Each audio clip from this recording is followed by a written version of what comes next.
अरे ये असाइनमेंट तो बन ही नहीं रही। मैंने सुबह टीचर को सबमिट भी करानी है। अब क्या करूं? एक काम करती हूँ, आहिल को हेल्प के लिए बोलती हूँ। आहिल, खड़ी हो जाओ, मेरे साथ चलो, मुझे तुम्हारी हेल्प चाहिए। क्या बोला आपने? मुझे सुनाई नहीं दिया। मैंने बोला मेरे साथ चलो, मुझे तुम्हारी हेल्प चाहिए। क्या क्या?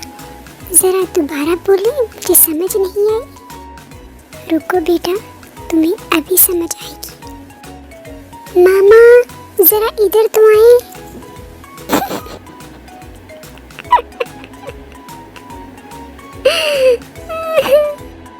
हाँ, मैं तो बहुत नालायक हूँ ना, तो फिर आपकी हेल्प कैसे कर सकता हूँ?